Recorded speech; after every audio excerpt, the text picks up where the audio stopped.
You're like, wait, it's Do like you want to fucking win fantasy or not? That's the real question. God damn it. BRB Blazer. Okay. Oh.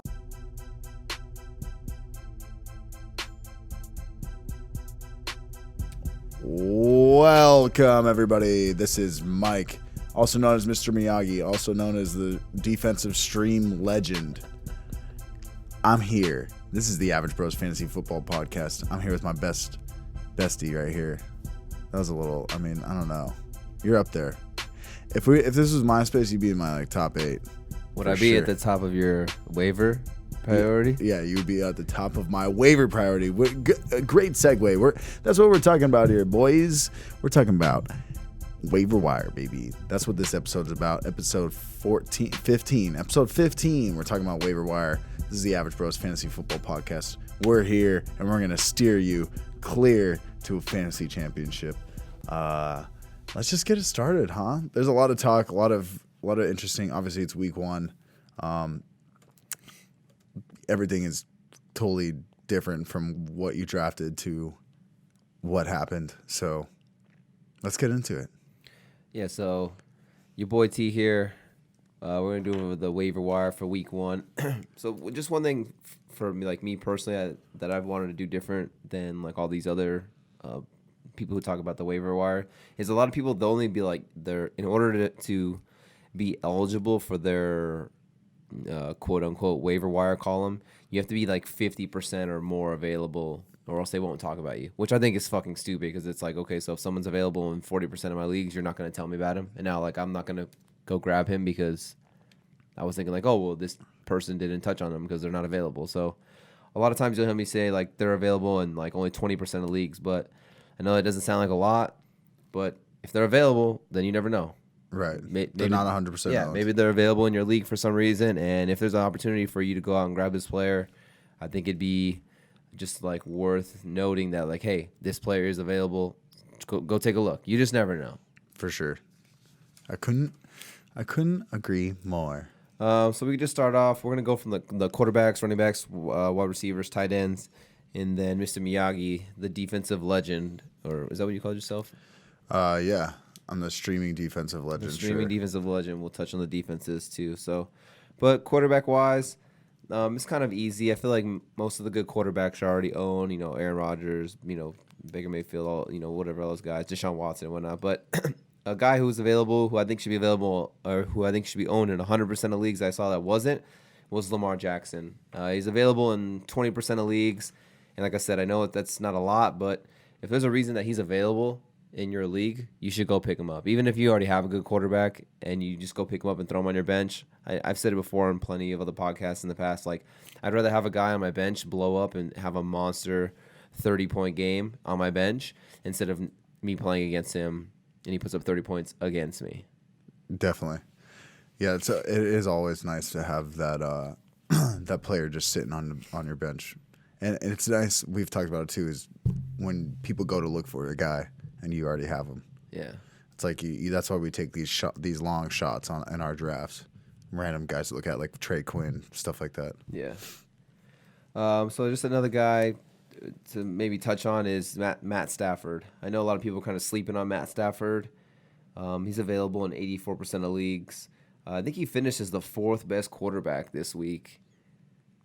Just kind of, for me personally, like in one of my leagues, I had Big Ben and Matt Ryan. Those are the quarterbacks I drafted, but I hated the matchups. I was really nervous about it. Like both of them, I didn't like either one. And it's like, at that point, I was like, okay, I could just throw one of these guys out here, but I just kept thinking like, the ceiling for these guys is so low. Like maybe I couldn't expect any of those guys having like a boom game, Matt Ryan or Big Ben. And I saw Stafford out there. He's on the waiver wire, and it's like, I know it's dumb to like go out and grab, a third quarterback when I already have 2 pretty good quarterbacks. Right. But in my mind, I'm thinking like, okay, like Stafford's floor is probably the same as like their ceiling, and like Stafford's ceiling of what he could potentially be is double or like or greater than what those guys could be. And humble brag, your boy picked him up, started him, 4th best quarterback this week. But like I said, he's available in 84% of leagues. Even if you have a good quarterback, maybe in a double quarterback league, Right. And he's out there. So I mean, go grab him. I mean, for me, Matt Stafford's not a bad pickup because a lot of leagues I was so focused on getting these these positional players for my bench for my backups, and I ended up like, which I normally do is in the last couple rounds I'll draft 2 quarterbacks, whatever's left.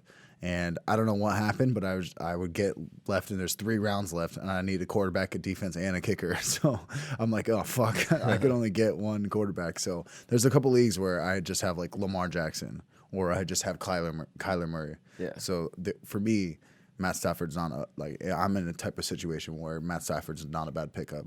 Yeah, it's like a good strategy. I knew you probably do the same thing too. It's like you get 2 quarterbacks, you play the matchups, right? You know? And that's what I usually always do. So I mean, yeah, and like I know the Lions, they want to be predominantly like a run heavy team, but in certain matchups like this, for example, week 1 against the Cardinals, you know, it was a good matchup for him on paper, and he went out there. I think he had like 385 yards and 3 touchdowns. I mean, so the Cardinals secondary was all over the place in this last game. Yeah. Suspension, all that stuff. Yeah. So just kind of a couple quarterbacks right there. I feel like, you know, like I said, most of the quarterbacks are already pretty much owned. So let's jump into the running backs here. I actually have a ton of running backs that I wrote down here. I showed you the paper, and you're like, Jesus. Yeah, there's a lot. But I mean, there's like I said at the beginning of the podcast, there's a lot. It's week 1, a lot. People, you can look at a depth chart, and it can be completely wrong. And so, yeah, there's a lot of new information coming out of week 1. Yeah. So just kind of go through these. Like I said, like I think it's dumb how some of these places like ESPN or whatever, it's like they have to be 50% or more in order for them to like even like talk about them. When it's like, hey, if the guy's there, I think you should talk about him because there's an opportunity for you to go get him, and you need to go check. So just gonna go run through these names and the percentage that they're available in leagues. So we'll start out with the Rams running backs here. You have Darrell Henderson, who is actually he's 67% owned, so he's only 33% available. And the reason I'm bringing him up right here is I'm not saying necessarily go get this guy because he put up 0 points. He put up a goose egg this week, but it was kind of shocking to me, you know, going through these numbers, and I see that he's 67% owned, Darrell Henderson, and then you have a guy like Malcolm Brown who's only 7% owned. So in 93% of leagues, he's available, and we were just touching on it right now in one of our leagues, and you were like, he's there, I'm going to go get him. Yeah. Yeah, so, Malcolm Brown, he had 2 touchdowns? 2 touchdowns. 2 touchdowns. Obviously, Todd Gurley has this whole injury going on right now that we still, every week they're saying that he's going to be back full, but it just seems like he's going to be more split carries. He's not going to be that same running back that he was last year or the year before. So, yeah, Malcolm Brown, awesome. Like, if you can snag him up and throw him, like, that's a great flex option. And it's a high-powered offense. Not mad at it at all. You said 97% available? 93% available. 93%. So, 7% owned. I mean, he's most likely out there. So, Malcolm Brown, I think Malcolm Brown might be RB. What was that your major target for RB? Yeah, it's tough to say because I feel like it's based on, like, what your roster is, like what do you kind of need? I mean, I guess sometimes it's like if you can just grab an extra player, grab whatever the best available is. I wouldn't necessarily have like, oh, this is the guy I would grab over this guy. But he's a guy who I think should be rostered in like how much percentage is Todd Gurley owned in the league? Probably like 100%, right? Right. Okay, so I think Malcolm Brown needs to be owned in 100% of leagues because if something happens to Todd Gurley, that would be the guy who would take over. Yeah, definitely. And it's like if you have Todd Gurley and you don't have Malcolm Brown, I would 1,000% go use my waiver priority and go get him. This is a good question too, because there's some people that aren't waiver wire. It's a fab waiver. Yeah. So how much fab would you put on Malcolm Brown? I mean, if it's a 200, like, because usually they're what, 100 or 200? It's like 100. Usually, like, okay, so let's just base it off 100. If it's 100 fab, we'll go. I would say I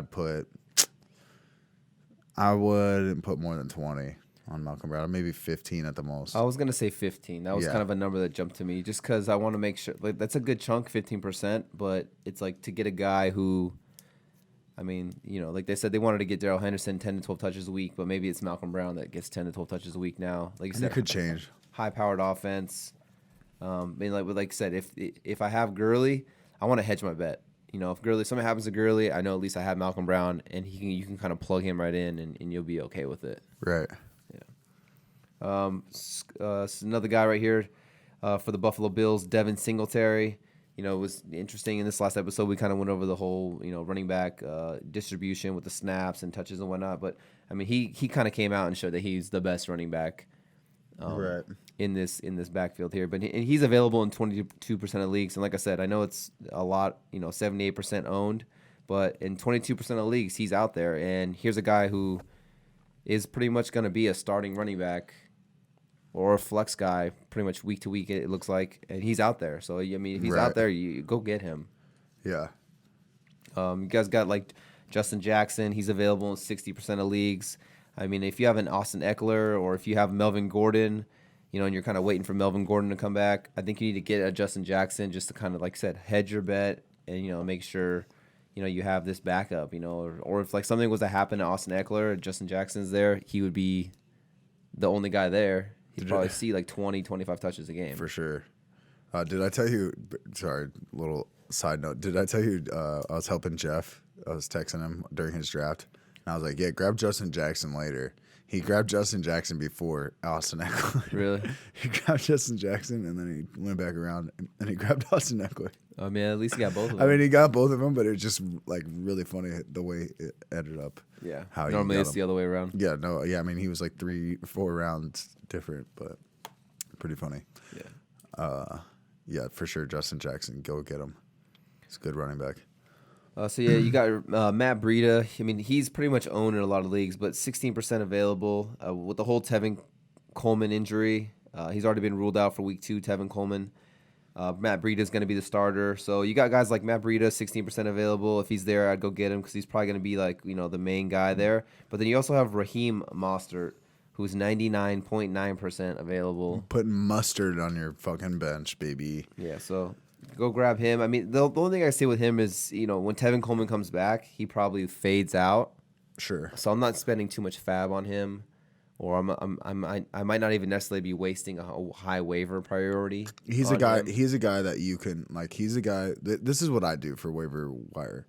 I usually have like some top guys, like maybe like this Malcolm Brown or if Devin Singletary were there. I would put my waiver on that. But a guy like Raheem Mostert, I'm not gonna waste a waiver. I might just wait because I think everybody's gonna go for the Malcolm Browns, and I could get him for nothing. After the waivers clear. After the waivers clear, I can just add him. Yeah, and it's nice to find if you find out exactly when your waivers clear, like what time, and you're the first one on there adding players. It's like pretty key. Yeah. Because I've done that before where I'm like 10 minutes in and it's like helpful. I think it's like what, 1 in the morning or something for us? Yeah, I think it's like 1. We're on the West Coast, so it's like 1:30 in the morning. Just figure it out. You can look into your settings and figure that out. But I that's usually clutch. will stay up until they go through because I want to be like the first person. For sure. If I can grab something. Yeah, I mean, how many times have we done that? We're just laying around, like sitting around, just, oh they went through. And then kind of, it's strategic and it is a pain in the ass, but it's nice when you get it. It's like Christmas. Yeah, it's like first come, first serve, though. You got to be kind of like, you're like, wait. It's Do like you want to fucking win fantasy or not? That's the real question. God damn it. Dude, so aggressive. No, but for real, though. If you want to win this, you do it right, baby. Yeah.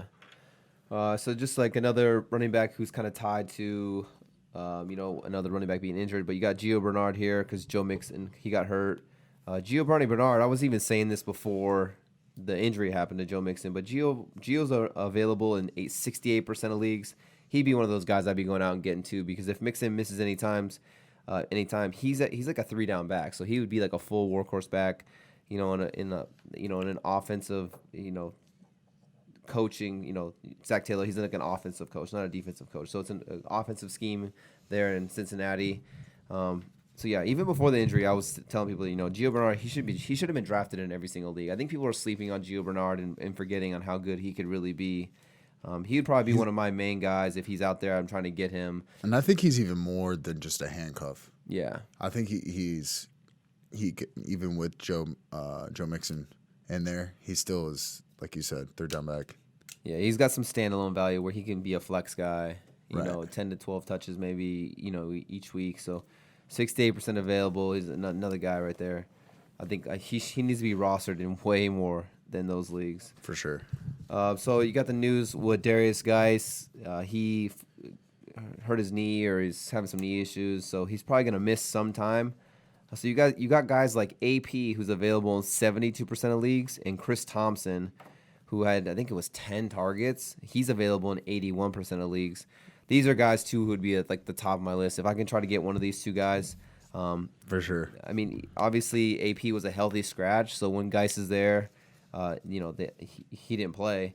So maybe I would put Chris Thompson over AP, just because even though Geis was there, Chris Thompson was still getting involved. Right. A couple rushes, passing. I'd say for PPR too, if you're in a PPR league, I would lean more towards Chris Thompson. Yeah, I think people are forgetting how good Chris Thompson was for that little stint, like last year or the year before that.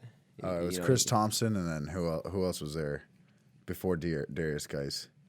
There was somebody else there that I remember on it's like a Thanksgiving game. Chris Thompson was just coming in and stealing everything. Yeah, I can't remember who it was, but yeah, I mean, the point is that he was viable back then too. I mean, like I said, PPR guy Chris Thompson. I mean, an AP, if he's going to be there, I mean, they like to run the ball, so if Geis isn't there, I would like to think that he'll get like 15 touches plus some goal line work. And they signed him to a 2-year contract. So just go check, see if those guys are there. They should be there. 72% for AP, Chris Thompson, 81%. 81% available for Chris Thompson, yeah. That's pretty crazy. That's pretty high, right? I can't even really think of him being drafted in any league, but it's like you hear people say like, "Oh, draft like Daryl Henderson because he's the Chris Thompson guy." Right. In the offense, and you're thinking Chris Thompson? He's the Chris Thompson guy, yeah. But everyone's going to get Daryl Henderson, but nobody's drafting Chris Thompson. Who is the Chris Thompson of being Chris Thompson? Yeah. For sure. No, you're not wrong on that. For sure. Just a couple other players right here. So you got Ronald Jones, even though I'm not really big on any of these Tampa Bay Buccaneers running backs, but it seemed like he was kind of the guy there. He actually had a pretty decent game. He's 60% available. And even though I don't really like the Bucs backfield, yeah, you can never have enough running backs. Yeah, for sure. I mean, I have 7 in a league. Hey, share, dude. Why don't you share the wealth? Yeah, I mean, but it's nice because I have AP, in that league. You can make fun of me all you want. He went inactive this past weekend, but look, you have a fucking injury-prone sophomore running back. Like, what the fuck? So it worked out for me. You're about to have a starter. I'm about to have a starter, and I've been trying to package trade AP with some people. I think that sometimes it's hard because we're so on top of our shit. It's like we know that these injuries are happening. So when I send this trade, they see AP's recent stats and they look and see it's a 0, but it's like they don't understand that this is about to be the starter. So sometimes it kind of sucks. Yeah. In that regard, but yeah, I still think after this week he should be able to. I have a guy on my bench that I can trade. Yeah. Just a couple more guys here. So you got Rex Burkhead, who came out of nowhere. He was not getting drafted. He's available in 98% of leagues. But it's probably the highest available running back that's viable. Yeah, so I think, like you said, I wasn't a big fan of the Patriot backfield because I feel like you just didn't know what was going to go on. You got Sony Michel. They drafted Damian Harris. You still got James White, who's the pass catcher there. But Rex Burkhead was involved a lot, and he actually had more snaps than Sony Michel. Right. And here's a guy who can run the ball. They're not afraid to give him the ball at the goal line and run the ball. But he's also a guy who can catch the ball. Michelle doesn't catch the ball. If I'm not wrong, they're playing Miami this week. Miami's one of the worst with defending against pass catching backs, right? Yeah. That's it. I mean, I know that's kind of like an older stat from last year, but and obviously defense has changed, but I don't think their pass catching defense has gotten better. Oh no, you know what I mean? We're terrible. The Dolphins pass catching backs. Terrible, yeah. Like I think they were 30th against the pass catching running backs. Yeah, they're definitely one of the worst in the league. That's for sure. That's just a stat I remembered from last year. I don't know. Yeah, no, you're not wrong. For sure, for sure.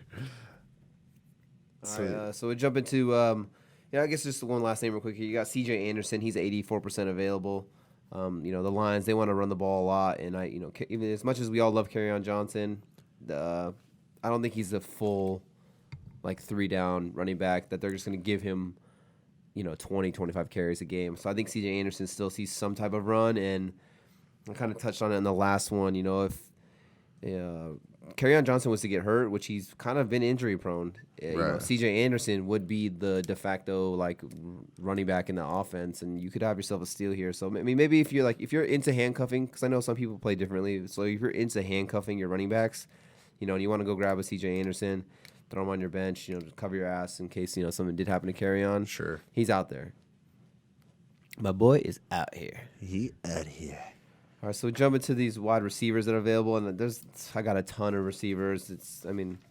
I think the hard thing with receivers is that it changes so often. Like running backs, it's kind of like an injury will happen, and this running back will become the main guy. That kind of stuff. It's like example of Tevin Coleman and whatnot.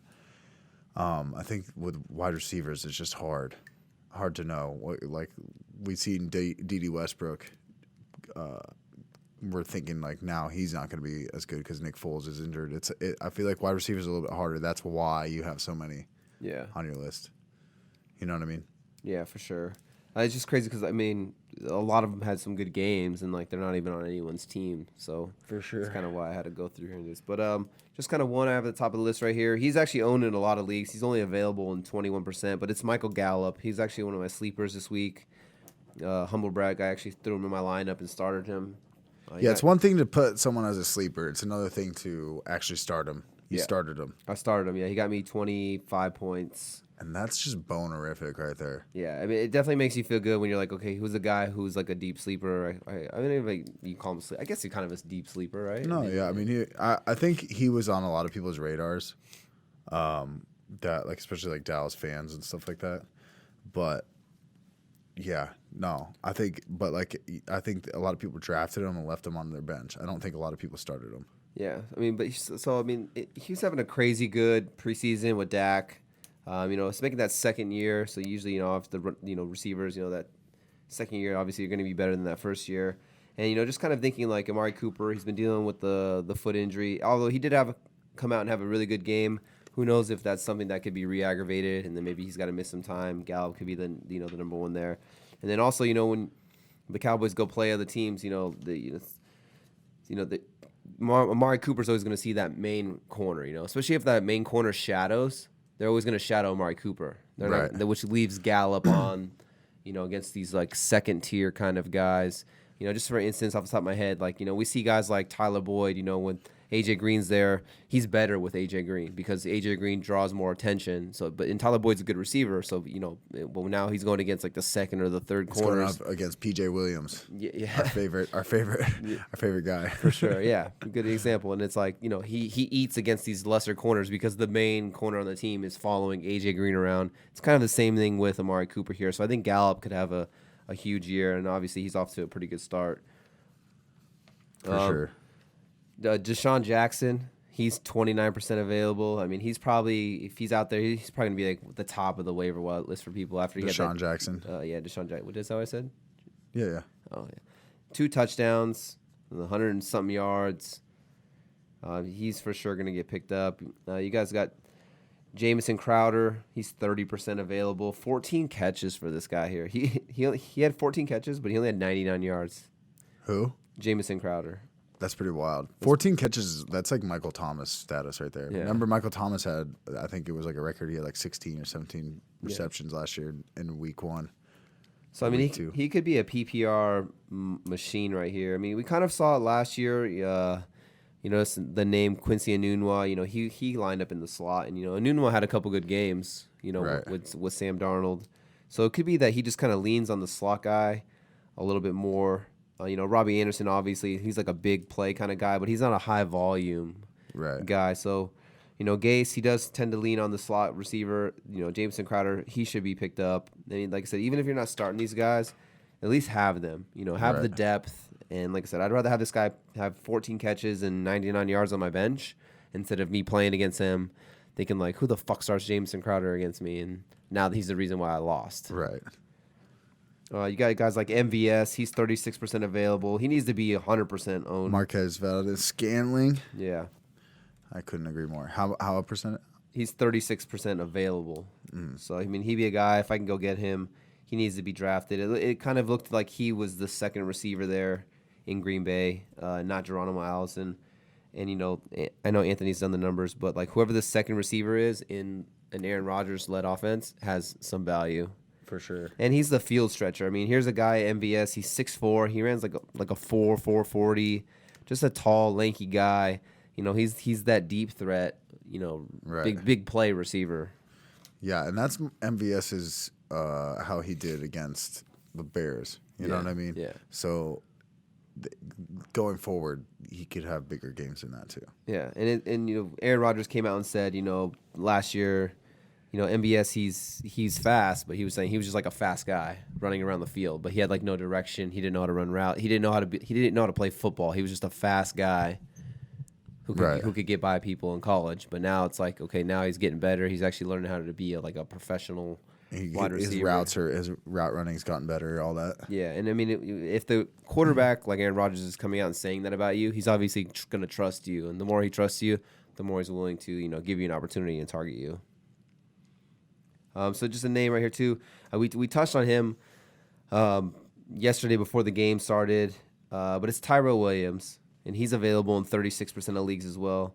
We said when AB's gone, someone's going to step in and take a lot of those targets. And we try to tell people on the Instagram, go grab Tyrell Williams. Make sure you get him before he comes out and has a good game on Monday night, because then he's going to be at the top of the waiver list for people. And what did he do? He came out, he had 6 catches on 7 targets, 105 yards, and a touchdown. And I guarantee you he's going to be a guy a lot of people are going to be trying to go out and grab, especially a game at like a Monday night football game where you're in the spotlight. Everybody's seeing it. Everyone's seeing it, so he's a guy who I hopefully you listened and you went and grabbed him before this, but if not, he's out there, and he'd be one of my main guys because he's the wide receiver one in an offense. And I think Anthony's done the numbers so well on this too, is, the number one receiver in a John Gruden offense is usually productive. You're looking at 70 to 80 catches, 1,000+ yards, and he's off to a good start. Another guy, I know Anthony this was his sleeper. I was asking him, who's a sleeper that you want to do for this week, and I didn't get a chance to post it, but it's John Brown from the Buffalo Bills. He's 65% available, and this guy needs to be 100% owned too, because he's you'll definitely see that. Yeah, he's the main guy there in Buffalo. I was just looking at the snap percentage and the targets, and it's the John Brown show there. Yeah, and he, like Anthony said before, is that Josh Allen loves to throw those deep balls, and guess who's there for those deep balls? Good old Smokey Brown. All right. Last year he was with Flacco. He was crushing it. He was, one of the top. He was a top 20 receiver. Right. Last year in Baltimore with Joe Flacco, and I get it. You're it's a different scene, different offensive coordinator, whatever. But like you just said, Josh Allen, big arm, and here's a guy who he's not leaving the field. He was on the field for 86% of the snaps, so it's not like he's like a gadget guy. No, he's the guy. He's out there pretty much every single play, and he was definitely Josh Allen's go-to guy, the number one target for that game, and he's a deep threat, Right. So he's a guy he'd be one of the more one of my favorite guys to try to go out and grab. Do you want to touch on? Sorry, go ahead. No, what do you say? No, I was just gonna say there's some guys that did pretty well. This I guess we could do it after you go through your list, but there's some guys that did pretty well, and they might be tempting on the waiver wire, but like Marquise Brown is who I'm thinking of. Yeah. But I don't know if we should let people know. Yeah, that's actually who I was going to talk about next. So, like I said, John Brown, he played 86% of the snaps. Then you have a guy like Marquise Brown, who he's available in 72% of leagues, but he only played 18% of the snaps. And I don't know now if this is just a product of them just smacking the Dolphins, and they were like, oh, we don't need you. Right. But to only play 18% of the snaps, Marquise Brown, I think he only had 4 total touches or something like that. Maybe I could be wrong. No, but he obviously had those 2 touchdowns that were bombs. He had a slant. It was like a quick slant, and he kind of broke a tackle and he broke it. And then the other one, I think it was like a bomb. and he just got by the defense. But this could be a product of just the Dolphins are just bad. Right. But I don't. It's like if I'm gonna pick one of these guys, John Brown or Marquise Brown, I'm gonna pick the guy who's on the field 86% of the time, not the guy who's on the field 18% of the time. For sure. Yeah, you'd rather pick the stud on like kind of like a shittier offense than. Well, actually, it's just that Dolphins Ravens game is a fluke. I think everybody is looking at Lamar Jackson like he's a stud, and it's pretty good. He's a good quarterback. He looked pretty accurate somehow this past game, but it's also they're playing the tanking Dolphins. And the Ravens even when the Dolphins actually have players, the Ravens just have their number. They just like you're a Dolphins fan, Yeah. So that game it's not like the Ravens aren't going to have game scripts that are like that either. You know what I mean? People are like, oh, watch out, the Ravens are going to actually take the AFC North. You know what I mean? But it's week 1, and they're playing a really shitty team, a team that has nothing put together. It's just not going to happen again. Well, who's gonna take the North? The Steelers?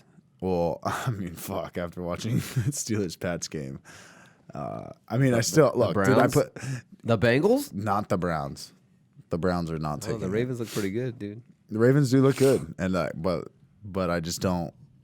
Lamar Jackson's not going to throw like that. I mean, I think Marquise Brown is a player. If you want to go get him. But like he's going to be more of like a boom bust guy to me. Where Sure. I mean, that's what he is though. He's a speedster. He's a deep threat kind of guy. You know, he gets behind the defense. You know, that's what he is. He's a boom guy. Right. But you're also going to have some bust games where they're obviously more of a run heavy team. I know they said they want to come out and throw the ball more. And they kind of did that against Miami. But there's going to be some games where they really do just grind it out. And they just run, you know, Right. more than not. And there's going to be games where Lamar Jackson's not on point and he's fucking throwing the ball all over the place. And you're gonna sit here and be like, oh, yeah, that's Lamar Jackson. Right. That's the Lamar Jackson I know. Exactly. Just a couple other rookies right here. You got Deebo Samuel. I know I kind of mentioned him to Anthony before, and he said he wasn't really sold on anyone on the Niners offense. But, I mean, like you said, you can't deny the fact that he was on the field for 88% of the snaps. And it's like if I'm going to pick any one of these receivers from the 49ers, I know Dante Pettis is a name, but he was only on the field for like 2% of the snaps or 2 snaps or something like that. I think he's hurt. Yeah. I mean, he's been Dante Pettis has been dropped in like a shit ton of leagues too. Yeah. I mean, even though you got Marquise Goodwin, I know he didn't really do anything, and I think he was on the field for a good like 80% of the snaps as well. So, Deebo Samuel is just an interesting name. I mean, if you got an extra bench spot, you know, he's 82% available. And like I said, here's a guy who played 88% of the snaps. You know, I think there's better days ahead for, you know, Jimmy G and the 49er offense and the receivers. He's a guy who I think is like a deep sleeper. Just another interesting name right here. You got McCall. Is it McCall or McCauley? I always want to say McCauley. Dude, I don't know. All right, well, we're just going to call him McCall. The fact that I remember any of these names. You know that you're only supposed to be able to memorize like I think it's like 100 names. Really? Or something. Like I feel like most of the names I know are all football related. Like I don't know. It's hard for me to keep up. Yeah. But yeah, he good, whatever. Anyway, so McCole Hardman, he's the rookie for the Kansas City Chiefs. He's 82% available. This is actually one of my guys, maybe not for like the season long, but if you're trying to go out here and grab a guy who can help you win these next couple weeks, he's a guy who I'm probably going to be trying to target. He did play 78% of the snaps. He didn't really do anything. I don't even know if he had a catch, to be honest with you. But here's a guy who's got 4.3 speed. And if there's a guy who's going to replace what Tyreek Hill is and what Tyreek Hill does for this Kansas City Chiefs offense, it's McCole Hardman. Like I said, 4.3 speed. He's the field stretcher. And you got a guy like Mahomes who can just air it out.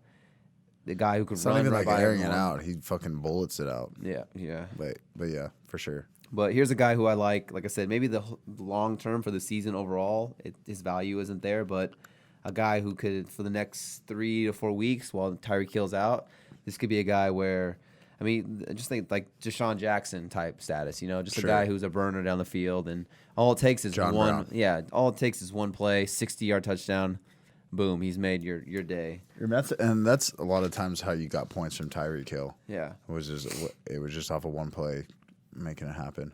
I did notice too that the Ravens are playing the Cardinals this week, so Marquise Brown, it might be pretty decent this next week too with that secondary going through with all their stuff.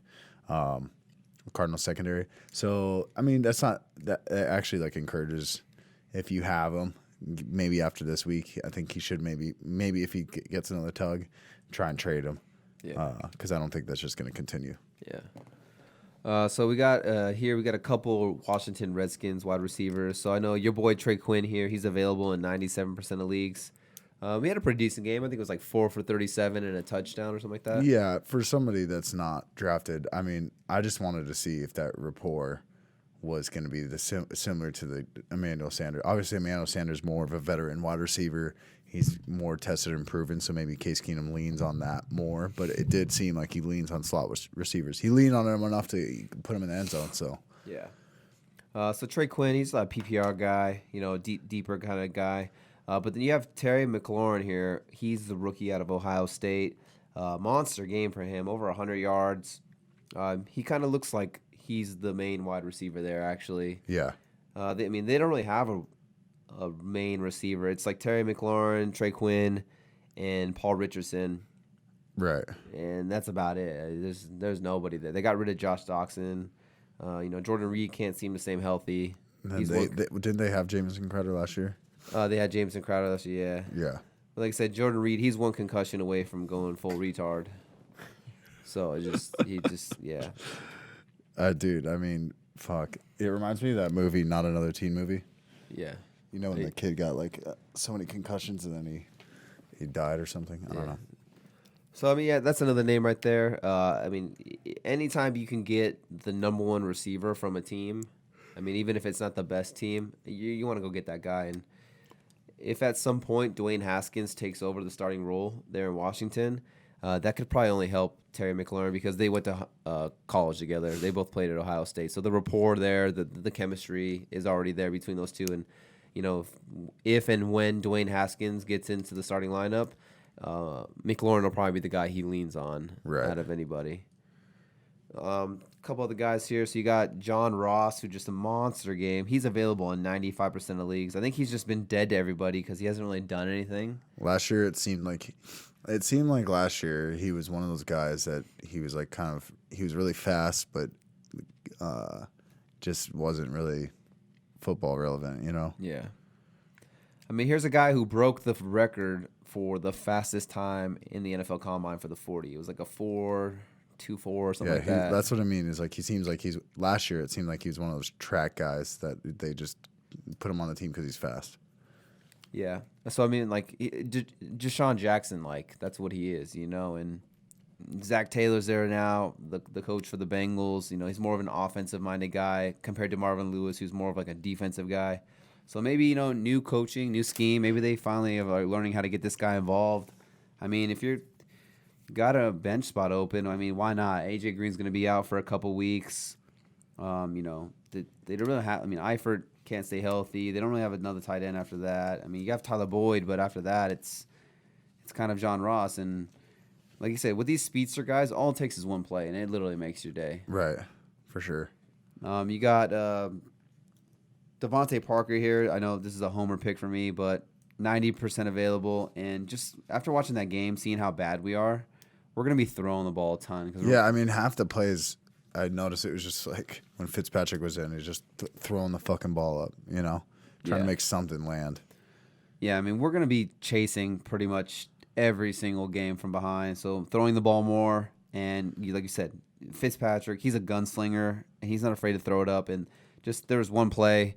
If you've seen the highlights, maybe I don't even know if they would show it because we didn't have any highlights. The Dolphins suck. That's probably your only highlight from that game. But yeah, he threw up like a 40, 50-yard bomb to Devontae Parker, and it's like he wasn't even open, bro. There's like 2 or 3 guys around him, but it's like the best way to describe it is like he did like a Calvin Johnson where he just like jumps up over the guys, and he's just so big and he can jump. Like that's what Devontae Parker's good at. Like he's not this like mega speedster. He's not like this perfect route runner. But like what he is like you throw the jump ball and he he's good at going He'll up go and up making and get these it. catches. Yeah. Yeah. So if he could just stay healthy, I think in a year where we're going to be chasing and trailing in a lot of games, he could be a sneaky star, especially like once you get to like these bye weeks, you get 4, 5, 6 week, like, those bye weeks. You're going to be looking for players that you can like plug in, especially because like, I mean, I know when you're drafting, it'll tell you like, oh, this player's on a bye week in week 6, but like, does that ever really affect you from drafting that player? Are you ever like, oh, like I've got 4 guys on a week in bye 6, like I'm not going to draft him? Do. Like, no. More people do that than you would think, though. But no, yeah, right. So it's like, yeah, he's a guy, homer pick. I'm gonna go get him. A couple other guys. You got AJ Brown from the Titans, 95% available. Had a big game. I think he had like 4 catches, 100 yards. Like I said, if you want to go get him and stash him, go for it. But then you got to look at the flip side. Corey Davis had 0 catches, and how realistic is it that he has 0 catches again, or games where he has 0 catches? So I mean, obviously, he's going to get more involved. Adam Humphries, he wasn't really involved at all either. Those guys going forward should be more involved, and I think that'll kind of limit AJ Brown's upside. Also, I just don't trust Marcus Mariota. I just don't think he's very good. Right. And then just kind of keep an eye on these pass catchers for the Jaguars. I mean, you got DJ Chark. He's 88% available. He had a monster game, a couple catches, over 100 yards, touchdown. And like we kind of touched on, that Uncle Rico, the backup quarterback for the Jags, Minshaw is his real name. But he came in and, like I said, he's obviously the backup, so he's practicing with the second team, in offense and whatnot. So he's probably more comfortable with one of these receivers that was like a second-team guy compared to the other guys who were with Nick Foles, like D.D. Westbrook and Nick Foles obviously had the chemistry. So is it DJ Chark that, Minshaw is more comfortable with? Is it Chris Conley? I mean, it could be one of these guys, and I'm kind of curious to see, who he leans on. He kind of spread the ball out around pretty good in this first game. Yeah. But, I mean, DJ Chark's a guy who I know, was listening to one of the ESPN guys talking, and he loves him. So you never know, just a name, grab him. Like I said, you grab him, you stash him, and then if he has a monster game, he's on your bench. You don't have to waste a waiver priority or fab on him. Last receiver here is, and I don't know why I wasn't really thinking about this, like, during, when we were drafting, but it's Danny Amendola, and he's available in 97% of leagues. I mean, Amendola is just like, he's like a PPR guy, like Julian Edelman. And, it's in Detroit, and I know they want to run the ball more, but it's like when you think about who Stafford leaned on the most in Detroit, it was Golden Tate. And Golden Tate's not there anymore, but Golden Tate played that slot role. And pretty much every single year, Golden Tate was like 90 catches, 1,000 yards. It was like a lock. That was like his floor, 90-plus catches, 1,000-plus yards. The touchdown upside was only like 6-ish, around there. But, those were consistent, 90 receptions, 1,000 yards. And it's like Danny Amendola kind of just slides right into that role. And I think people are kind of sleeping on him, me included, that he could be a good PPR guy going forward. Marvin Jones obviously is there, and so is Kenny Golladay. But it seemed like Danny Amendola he led the team in targets with 13 targets. Right. Yeah, that's not bad. He definitely slid under the radar with a lot of people. Like you said, 97% available. That's, I mean, I didn't think about Danny Amendola. I think Danny Amendola had more targets than Marvin Jones and Kenny Golladay combined. Pretty wild. Which is wild because it's like you thought. I mean, going to that with Cardinals secondary, you thought Marvin Jones was kind of like the play, like a sneaky play there. But I mean, it looked like Danny Amendola was. Yeah. Any guys you want to touch on or? No, that sounds good. I mean, you listed pretty much anybody I would talk about. I'm just getting ready to talk about defense, dude. Oh, dude, you're almost there. You could there. talk about some tight ends though. So sticking on the Lions, I have to give our roommate Justin credit here because he kept calling me a couple times during the drafts. He'd be like, who should I draft? Who should I draft? And I'd be like, well, who's there? And I'd be like, what tight ends are there? And he'd be like, oh, like Evan Ingram's there or OJ Howard's here. And I'd be like, oh, bro, like I'd grab one of those guys. And his response every single time was like, nah, man, I think T.J. Hawkinson's gonna be a stud. And I was just kind of like, like I don't know, like. But yeah, I didn't believe it. Or I was like, you never know. It's a rookie tight end in his first game too. Like, what do you know? Right. But If you played him, you were pretty happy. I mean, yeah, I think he came out and he broke like the rookie record for most receiving yards in a tight end debut. Yeah, sure. So he's available in 70% of leagues, and at a position that's so thin for tight ends.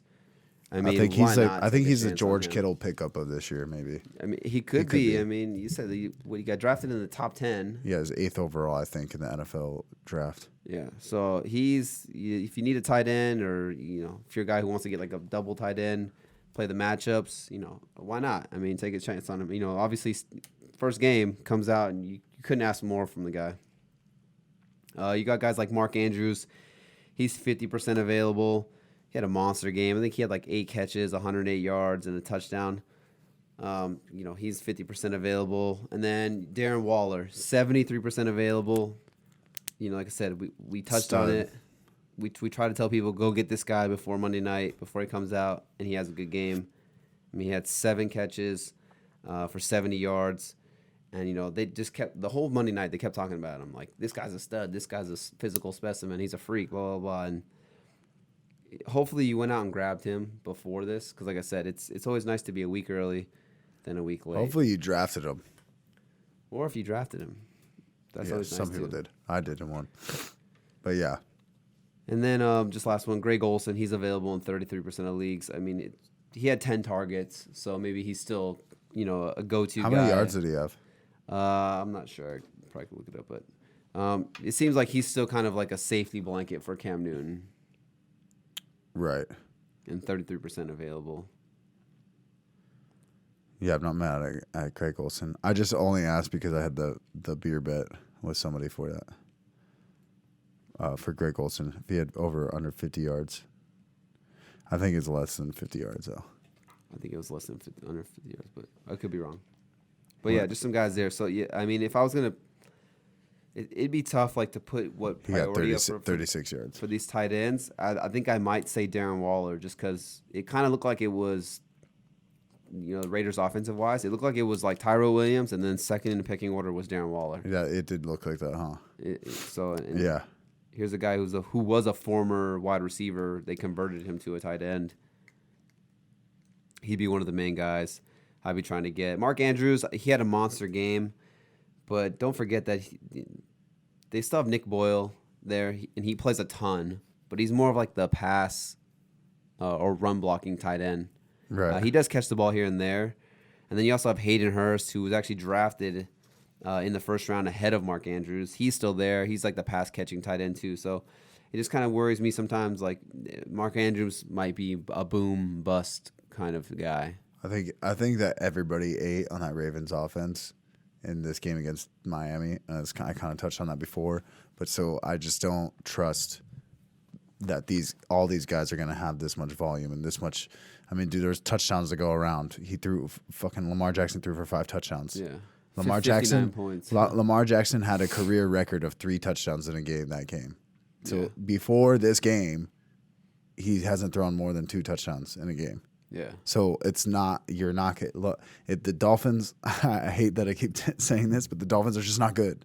And they're the worst team. You can look at that stat and look at who the Dolphins playing this week, and maybe you'd be hyped about playing any type of offensive player against the Dolphins this year. But don't sit there and look at the Ravens' offense as this crazy that everybody's going to eat every week, because it's just not going to happen. Yeah, no. Watch it all happen. I agree with you. Yeah. So yeah, that's the tight ends right there. You want to touch on these defenses, Mr. Miyagi? Yeah, so this past week I was pretty successful so for me, all I do is stream defenses. Every time I've held on to defenses, it doesn't work out. I end up getting there's a bad matchup every once in a while. So like I think you do too, is try and match up and find. All I do is look at the quarterbacks and who's going to throw picks, in my opinion, and I'll play the defense. I thought Case Keenum might throw some picks. He ended up doing pretty good. The Eagles defense kind of fucked me in 2 leagues. But I had the Jets defense in 4 of my 6 leagues, and they almost got me 20 points in a lot of leagues. I think some of them they did end up getting 20 points. And 20 points in your defense is pretty clutch. Yeah. And that can save your week, and it did for me.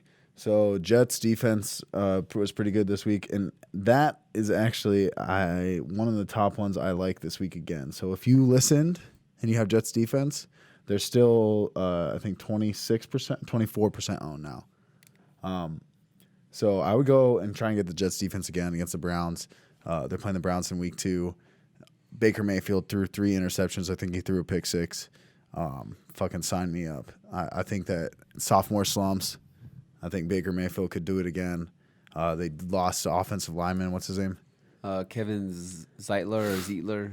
He was actually like the best guard on like Pro Football Focus. Yeah, so or one of the best guards. Yeah, he's up there and he kind of helped that offensive line and gave Baker Mayfield time. Someone who's kind of like a shorter quarterback. So I think losing that is big reason why Baker Mayfield. I think Baker Mayfield got sacked a couple times too against the Titans. Yeah. So yeah, I mean, for me, I'm looking at the Jets defense again this week. Now, my second defense that I like is because this first week we had the 49ers played the Bucks. The 49ers defense got like 20 something point. They were the number 1 defense this week. Yeah. Which is something that I think they're like fucking 5% on. So some people might look at that and go, "Oh, let's pick up the 49ers defense." No. You got to pick up whoever the Bucks are playing. Jameis Winston just couldn't figure it out, I guess. So I would say the Panthers are playing the Bucks this next week. They're 10% owned, the Panthers. So I'll go and pick them up. I like that. I mean, it's division game. Carolina's at home, right? Yeah. And then it's a short week. So short week. It's on Thursday. Yeah. Couple days to prepare. Short week. You're traveling away. On the road for the Bucks. Against the division. They already know Jameis. They already know how he plays. I like it. Yeah. Panthers is my second one. So that's 10% owned. So they're most likely going to be there. And especially they're a team that their week 1 they only had 4 points. Nobody's going to be picking up. So don't waste a waiver priority on this. Yeah. Just one of these two will probably most likely be there. But yeah, that's all I got for the defense. It's a couple of the defenses I noticed were out there. You got the Ravens. They're 50% available. They're at home against the Cardinals. Yeah, that's a good play too. I'd be dialing them up if they're there for sure, 100%.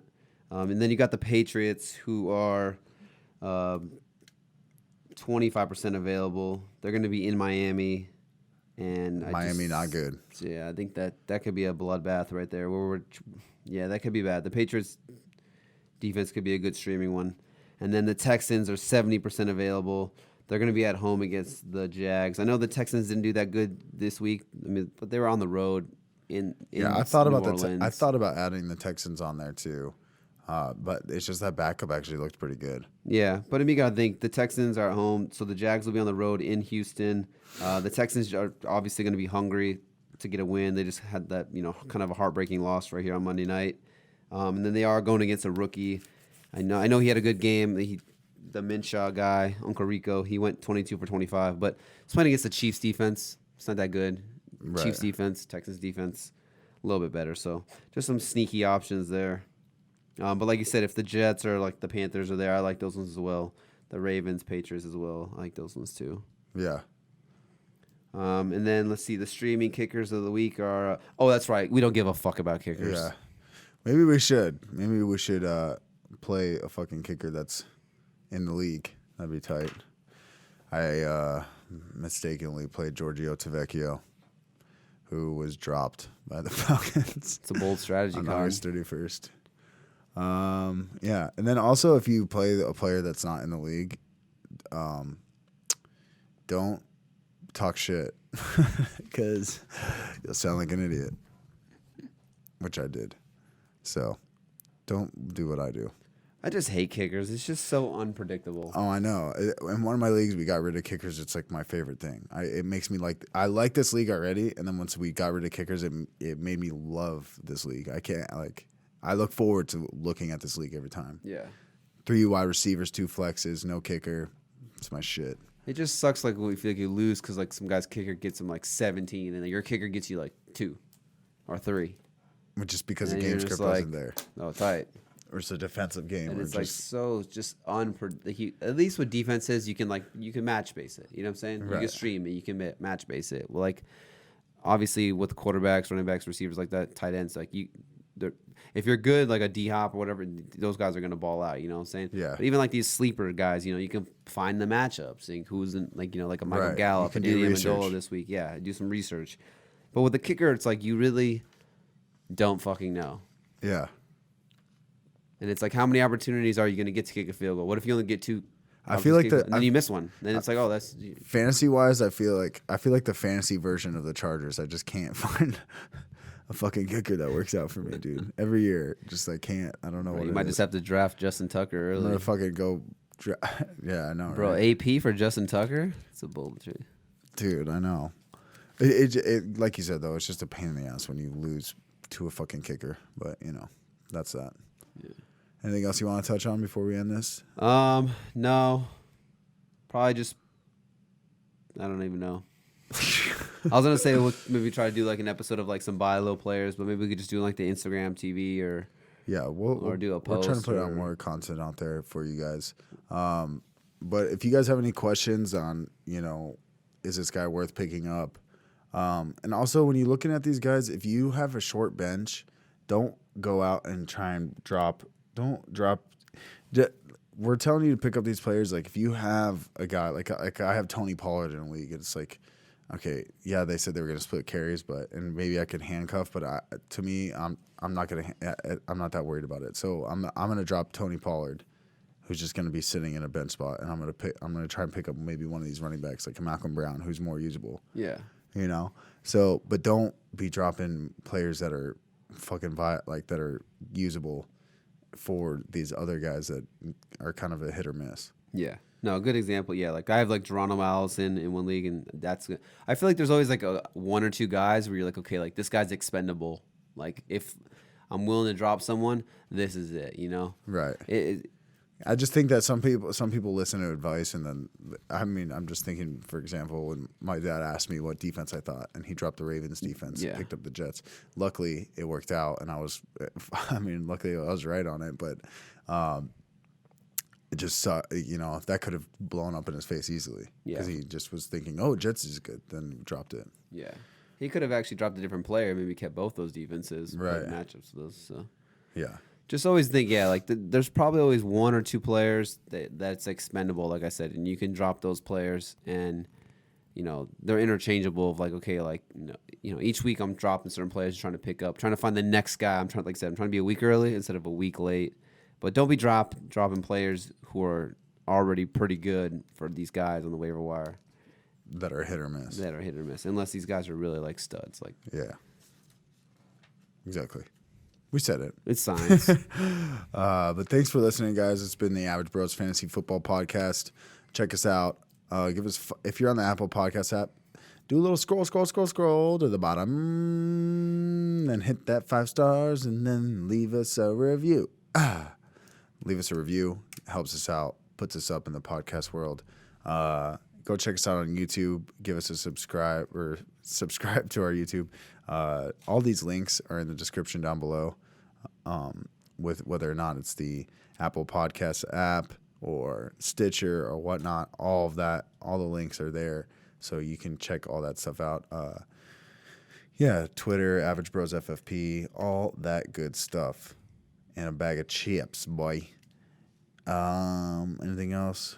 I'm just thinking. Yep. It's like I do the same thing every time, and I always feel like I'm missing something.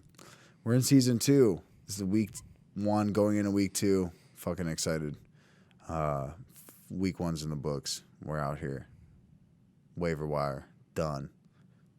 XO Facto Average Bros got your back, baby. Yeah. Suck me.